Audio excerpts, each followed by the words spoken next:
Assalamualaikum warahmatullahi wabarakatuh. Okey, untuk pelajaran hari ini kita akan masuk di dalam subjek ulum syariah di dalam tajuk sifat wajib bagi Rasul.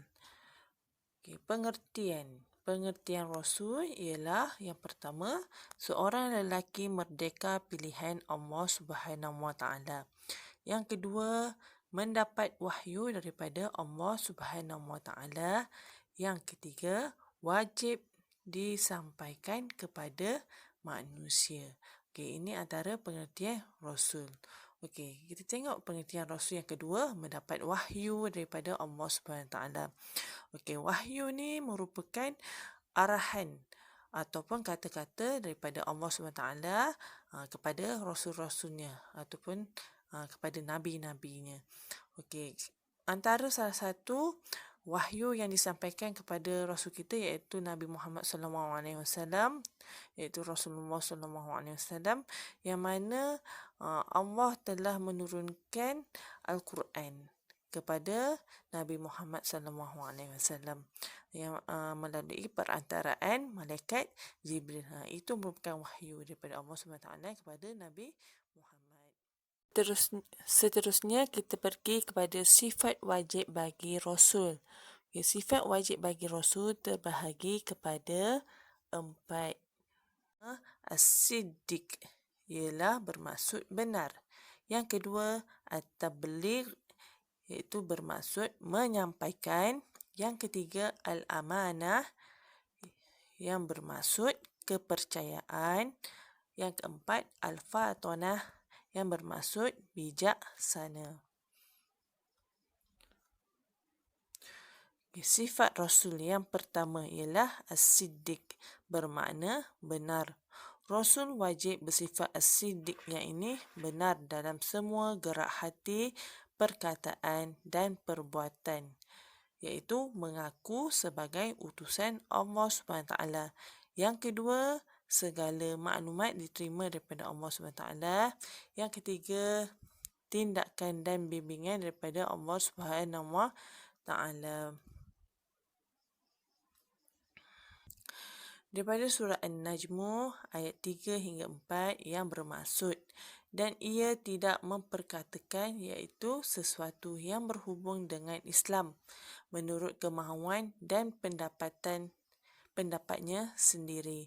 Segala yang diperkatakannya itu ialah sama ada Al-Quran atau hadis, tidak lain melainkan wahyu yang diwahyukan kepadanya. Rasul adalah utusan Allah SWT. Segala-galanya adalah daripada Allah SWT.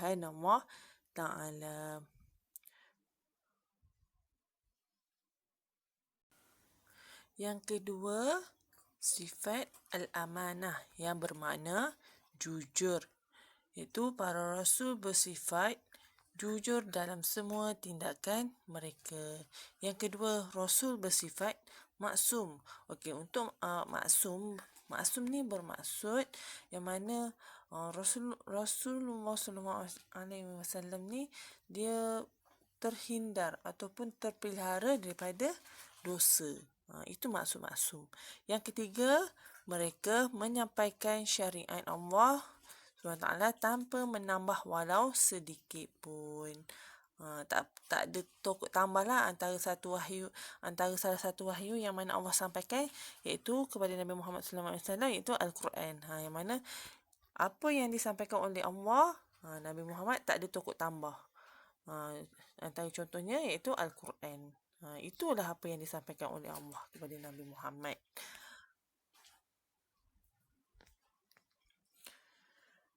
Firman Allah Subhanahu Wa Taala daripada surah Syu'ara, iaitu ayat 107 yang bermaksud, sesungguhnya aku ini ialah Rasul yang amanah, iaitu yang diutuskan oleh Allah SWT kepada kamu. Okey, penerangannya ialah para Rasul tidak menyeleweng selepas menerima wahyu daripada Allah SWT. Yang kedua, mereka menyampaikan ajaran yang mereka terima daripada Allah SWT sejujurnya, iaitu dengan jujur. apa yang diterima daripada Allah Subhanahu Taala, Rasul menyampaikan tanpa macam sebelumnya Ustaz terangkan, tak ada tokok tambah kan. Apa yang disampaikan betul-betul apa yang diterima oleh kepadanya. Okey. Yang ketiga ialah sifat tabligh yang bermakna menyampaikan. Para Rasul menyampaikan segala ajaran yang diterima daripada Allah SWT kepada kaumnya. Mereka melakukan tugas-tugas kerasulan dengan ikhlas. Itu daripada firman Allah SWT daripada surah Al-Ma'idah ayat 99 yang bermaksud tidak ada kewajipan yang ditugaskan kepada Rasul Allah selain menyampaikan iaitu perintah-perintah Allah sahaja, dan Allah sentiasa mengetahui apa yang kamu lahirkan dan apa yang kamu sembunyikan. Umat manusia beriman selepas ajaran yang diterima oleh para rasul daripada Allah SWT disampaikan kepada kaumnya dengan ikhlas. Okay, daripada sifat at-tabligh ni kita boleh ambil daripada peristiwa Isra' Mi'raj, yang mana Rasulullah SAW naik ke langit yang ketujuh, bertemu dengan Allah SWT, yang mana masa tu juga Allah SWT memerintahkan kepada Nabi Muhammad SAW dan juga kepada umatnya untuk solat 5 waktu. Itu yang Nabi Muhammad sampaikan kepada kita semua. Okey, sifat yang keempat ialah fatanah yang bermakna bijaksana.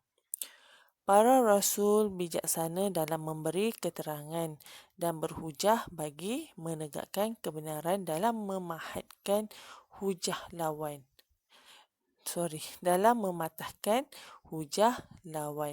Firman Allah SWT daripada surah Al-An'am ayat 83 yang bermaksud, dan itulah hujah kami yang kami berikan kepada Ibrahim untuk mengalahkan kaumnya. Iaitu para rasul bijaksana dalam berdakwah. Bukan sahaja Rasulullah SAW, perlu ada kebijaksanaan. Kebijaksanaan tu datangnya daripada ilmu. Sama juga macam kita manusia biasa ni. Kalau nak berbahas sesuatu, mestilah kena ada ilmu. Jangan orang kata mengeluarkan sesuatu tu tanpa merujuk dengan sesuatu yang lain. Kan biasanya kalau macam contohlah macam awak semua, macam seorang pelajar kan, Ustazah suruh cari, suruh cari jawapan ni, semua bergoogle. Kita tak tahu sama ada Google tu betul ataupun tidak dia punya apa yang awak rujuk tu. Lebih baik awak tanya dekat ustazah ataupun rujuk dalam buku teks awak tu, ya. Jangan main ambil je. Ya, kita pun perlu ada ilmu juga untuk membahaskan sesuatu, untuk memberikan jawapan sesuatu. Okey, itu sahaja daripada Ustazah dalam tajuk sifat wajib bagi Rasul. Okey, ingat sifat wajib bagi Rasul ada 4. Apa yang Ustazah terangkan tadi, tolong hafal ya.